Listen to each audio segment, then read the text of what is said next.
I'm going to show you the fastest way to close a $3,000 deal, $30,000 deal, and a $300,000 deal. We're going to close the $3,000 deal in one call. We're going to close the $30,000 deal in 3 calls. And we're going to close the $300,000 deal in, believe it or not, 20 calls. A lot of sellers make the mistake of thinking of their sales cycles in terms of meetings. So for example, they'll be like, I need to do a discovery meeting, and then I need to do a demo meeting, and then I've got to do a proposal meeting, negotiating meeting, etc. And that's one way to think about it. But the problem is the key to moving deals faster is if you identify deal momentum in your first call or in your first meeting, then you can actually stuff the next 2 or 3 calls into that first meeting. But if you're so rigid in your sales process where you're like, call 1 must be a discovery, call 2 must be a demo, you'll never actually have what it takes to move deals forward faster, or you might not recognize when you actually need to slow a deal down because maybe you didn't get everything you needed in a deep dive demo and you need to do another one. So instead, I always tell people, think about your sales cycle in terms of the agreements you're trying to get from your prospect. In other words, what are the things that your prospect needs to agree to in order to buy your product? And there are 5 agreements that I'll go through today, but the key is you can get all 5 of those agreements in one call if you have a really hot lead in an SMB or a transactional sales cycle, or it might take 2, 3, 4 calls in an enterprise sales cycle just to get those agreements with one person. And then you've got to do that with the next person and the next person and the next person. And that's how you figure out how many calls or meetings you actually need to spend when you're closing a $3,000 deal versus a $300,000 deal. So folks, let's dive into the $3,000 deal. I'm going to be using an example from a company that I used to sell for called Carta. And the reason for that is Carta typically sells to founders. It's actually pretty painful to manage a stock option plan on your own as a founder. And so Carta helps companies manage their stock option plans and helps them get valuations on their stock options, which are required every single time you close a new round of funding. Okay. So oftentimes, because we were selling to early stage companies, you'd want to close these like 3K, 5K, 10K deals in one call if you could. So let's walk through the 5 agreements and then I will whiteboard out what a one call close would look like. So the first agreement you're trying to get is problem agreement. And that's pretty straightforward. Do they agree that you have a problem that you can solve? Number 2 is solution agreement. Do they believe that you could solve the problem? Pretty straightforward. Number 3, you would get power agreement. Power agreement is just, does power or the decision maker believe that the problem and the solution are worth it? And then number 4, you have commercial agreement. So do they believe that it's worth the price? You might believe the problem is big, you might believe that the solution is good, but you still might not be willing to pay the price. And then lastly, number 5, you have vendor agreement, which is, are you willing to sign a contract, go through a legal process, IT review, etc. All right, so these are our 5 agreements. Let's walk through what a one call close would look like. All right, so one call close. So at Carta, you could literally get all 5 of these agreements right here in one call, right? And what that would look like is you'd basically take your 30-minute discovery call or demo call that was scheduled when they clicked the meeting booking link or whatever, and you would just divide it into different parts, and you would try to get these 5 agreements as quickly as humanly possible. So usually, at the beginning of a call, you'd ask someone why they took the call. And if they were like, I really got to get a valuation, that was something that I was like, we knew we were the best in the market for it.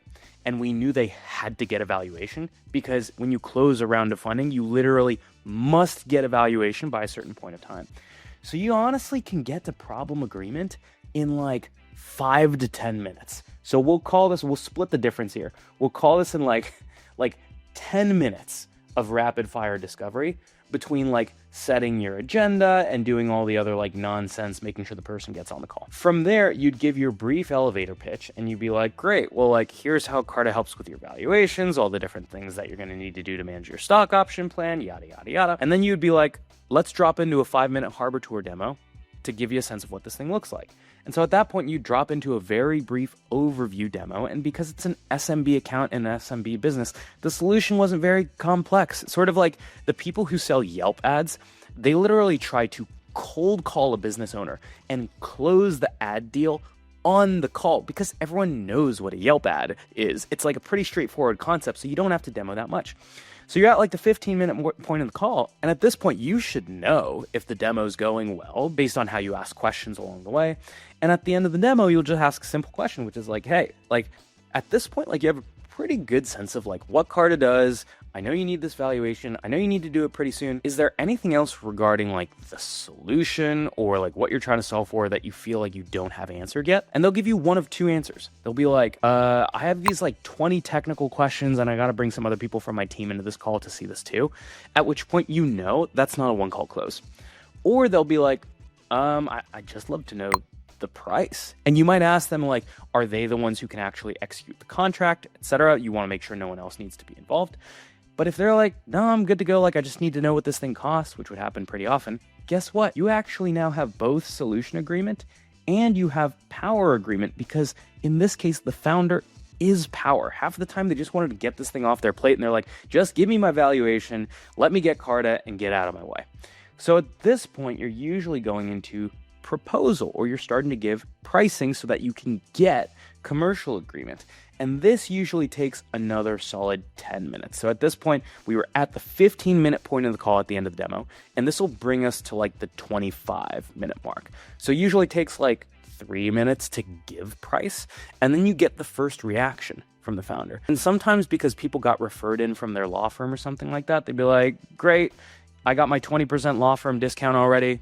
I'm good to go. Send me the contract. At which point, you're done with the whole sales cycle. You literally send them the contract, and I like to pre-schedule their implementation call for the end of that week so that they have like a backstop where they like have to sign the contract by that date. And I'm like, just let that thing close, right? Or there are people who want to negotiate, at which point you give them the price and then try to get their number as soon as possible. So if I come in at 3 and I'm like, okay, everyone knows there's some discounting in SaaS and they're at like 2,500, maybe I can say something like, hey, let's just pretend that like I could get you $2,700, right? Like we can't go past a 15% discount. It would be too low, but I think I can get $300 off. I need to know from you, if I get that done with my CFO, that you're going to sign this by the end of the week and that's good to go. Are you good on that? And if they give me a clear yes on the timeline and on the commercial agreement, at that point, I literally get off a call, I pre-draft an email and a contract, I delay it 1 hour so it looks like I talked to my finance team about it, and I send it over, and that completes the one call close. So it usually takes about 10 minutes, and then you've got like 5 minutes for buffer for like other contractual stuff at the end, or like fine print, or they have like questions about implementation. But that's basically how the one call close goes. It's pretty straightforward. The key here, pro tip, if you know before the call that a company is in your hot ICP, it doesn't always make sense to extend the call, but sometimes extend it to like 45 minutes. And the reason for that is like, if I saw a company was like raising a round of funding and they were going to need valuation services, I was like, I think I can knock this one down in one call entirely. Like, let me extend this out 15 minutes and try to run this like one call close. That's one way you can do it. The other way you could do it is at the 5 or 10 minute mark before I jump into the demo, I'll be like, hey, I just want to make sure I'm conscious of your time. In case this goes a little bit over, like, do you have a hard stop at the 30 or can you go a little bit over? And see if you can like do that post-discovery check-in where you're like, if this is a hot deal, can I like buy myself 10 more minutes on this call to go through like a proposal and pricing? Like, that's how you make sure that you don't delay this into another call. All right. So that's the one call close at Carta. Now let's go into the $30,000 deal at Pave. So when I was selling compensation software at Pave, it was usually a mid-market sale. Companies wouldn't really care about compensation until there were like 250 employees. So you almost always had to have like a couple different stakeholders involved. So unless you could get like all of the stakeholders, like the compensation leader plus the chief HR officer on the first call, like you probably weren't going to close a $30K deal in one call. So I would usually close these ones in 3 if they were quick. So the way that this would play out is the first call would usually cover the first 2. So you're on a discovery call, and a lot of people are like, never show software in a discovery call. And I'm like, you are a moron unless you're selling like Oracle and an ERP cannot be demoed on the first call. In my mind, if I get problem agreement very quickly in a discovery call, it makes sense for me to start to work on solution agreement. So the way this would work is you'd have a 30-minute discovery call, and that discovery call would usually be like 20 minutes of disco, plus 5-minute Harbitor. And so what this allows me to do is it allows me to go to the champion and be like, hey, so like, it sounds like this is the problem you wanted to solve. And you've gotten a good sense of what this solution looks like. How do you feel so far? And because they've already seen the 5-minute Harbitor demo, they're usually like, honestly, I feel pretty good. I have a couple more questions, but like overall, like this is what I need. Again, this is if the discovery call went really well. That's my sign that I can accelerate this deal. And I'll usually be like, would it be a crazy idea to schedule our next meeting for 60? I want to make sure that we go through the rest of the demo that you haven't seen. But also, it's probably going to be important for like Jane to get involved in compensation pretty early on. Like, would it be crazy to kill 2 birds with 1 stone and bring her on to the next call? Jane would be the chief people officer in this case. So let's jump into the second call. The second call, you'd want to make sure that you pull in power. And in the second call, you get to finish all of solution agreement, all of power agreement, and you get to start on commercial agreement. So what this looks like is you got like a 60-minute call right here. Okay. And that 60-minute, we'll call it an executive or like big team meeting. That's usually divided as follows. You've got 15 to 20 minutes of discovery. And that's because you need to do a little bit more rediscovery with the new power person that's been brought in, the new chief HR officer. So usually like recap the problems that you found and you're like, hey, how is your perspective different? Are there things that you want to double underline, etc.? You don't start from zero, but you do some more discovery where the power person is like adding on. Then you go into your demo, at which point that's usually like a solid 20 minutes. And then from there, you can usually go into like 15 to 20 minutes of like pricing. We'll call that another 20 minutes. And the beauty of this is like, because you identified this is like a hot deal in your last call, you can spend the first 20 minutes just like gaining momentum with power on the problem. And if that goes well, you can actually show a shorter demo because you know that you've already pre-floated the Harbitor demo with your champion in the first call over here. And you know they didn't have a million technical questions. If they had a million technical questions back here and they were like unsure about it, that's a deal you have to slow down because you want to get solution agreement with the champion first. Otherwise, they're going to be like dragging this demo into the weeds. But if they're like gung-ho at the end of the first call, try to get power on board. And so that brings you into the 20-minute demo. At the end of that demo, you ask power the same question that we asked the champion. Based on everything you know so far, how do you feel about moving forward? How do you feel about everything that we're doing independent of price? Is there anything else that you would need to know about what we do to make a decision? And they'll be like, I need to know the price. Or they'll be like, I need to do these 17 other things, at which point you slow down the deal cycle. But if they're like, hey, I need to know the price, great. Now we can go into proposal. And then usually what will happen is you'll have one more call because power with a 30K deal will usually not just agree on the spot if they're a sophisticated negotiator. And so I call this a 30-minute yes-no meeting. Okay. And a yes-no meeting is literally, ideally, I've gotten like the number over here in this previous call, like I got their number of like, this needs to be a 25K deal. And then I'll give them like a high level sense of like what I can get done. And then I'll be like, great. So like you have everything you need to make a decision. I'm going to go back to my finance team. Can we schedule a 30-minute meeting on Thursday, if it's Tuesday today, so that I can walk you through like the final proposal that we can bring you with the goal of getting to like a yes or a no, either way, knowing that we can only take one cut on these things. And at that point, you usually finish up commercial agreement plus vendor review. The other tricky part about closing this in one cycle is you want to make sure that ideally in this like big team meeting call, when you're giving them price and you're starting to like test on things like timeline, try to like get a sense of like how long it would take them to get through vendor review, legal agreement, IT agreement, and all that stuff. Because like you might try to close this thing in 3 calls, but the reality is they've got like a 8-week legal process, at which point that slows down your sales cycle. All right. So that is this 3-call close at Pave. All right. So 30-minute discovery, 60-minute big team meeting, and then 30-minute yes-no call. And now let's go through a $300,000 deal that I also sold at Pave. So this one of my favorite logos of all time. It is a very well-known Fortune 50 company that you would all know. If you hold any S&P index funds, they are probably a good portion of it. And this deal literally took 20 calls to close. It was like a 3 to 4 month sales cycle. And so a lot of times I think people who are going from like SMB and mid-market to enterprise sales, they like don't actually understand what happens in these enterprise sales. Like, why does it take so long? And the reason for that is you're getting all 5 of these agreements. But number one, it takes way longer to get these agreements because the complexity of the product is so high. And then number two, once you get problem agreement, solution agreement, etc. with one person, you then have to like go get it with the next person. So I'll walk through very quickly like how many calls we had to go through. So this started with a first discovery call with the champion. And we'll call this person, I'll put a title there. We'll just call it a director of compensation. Cool.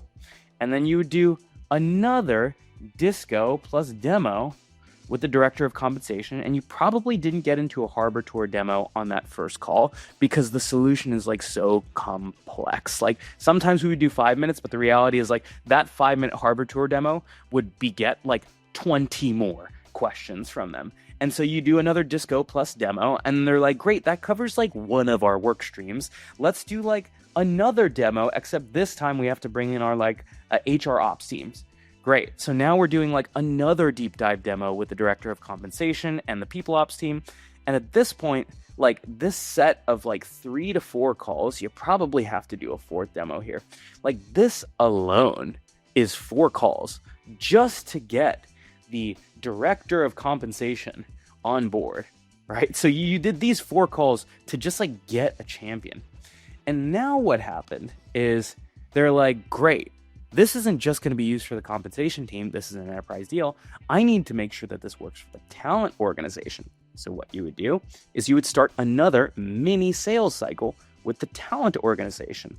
And so what this would look like is you take these same 4 calls that you ran with the HR organization, and then you would move these 4 calls over to the talent organization. So you would do a discovery with the director of talent. You would do disco plus demo with the director of talent.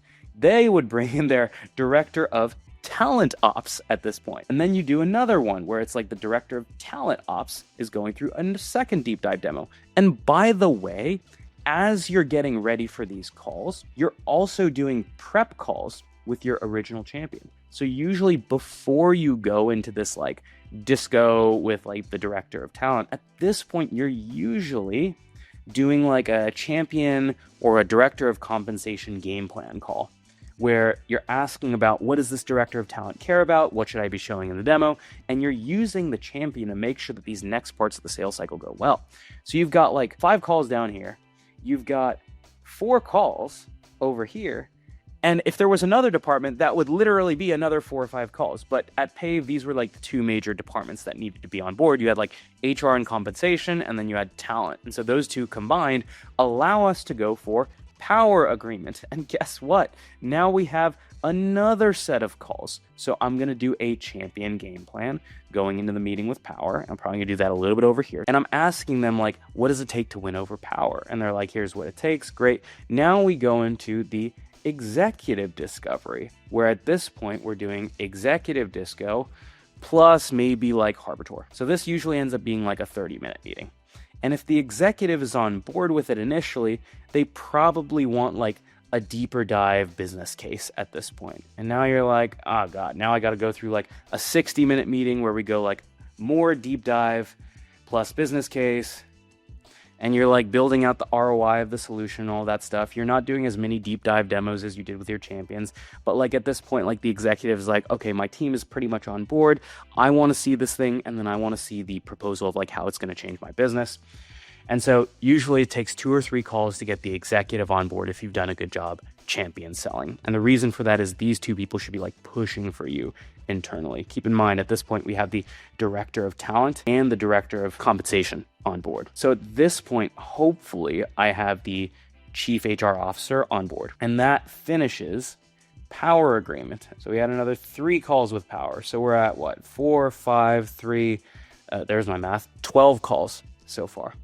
So usually at this point, you've covered some semblance of price. So like this started to bleed into like commercial agreement phase over here. And now I need to actually like formally get into commercial agreement. Now, unfortunately at big organizations, commercial agreement usually happens with procurement and finance. It actually doesn't happen with the executive. The executive is like high level, I have this budget, but the person who actually like approves it and negotiates the deal is like a finance person whose like job is to try to like shave down my commissions. And so this was 3 calls with procurement. Is we went through the giving price call. We went through the first cut where he was ripping me apart on just the overall amount.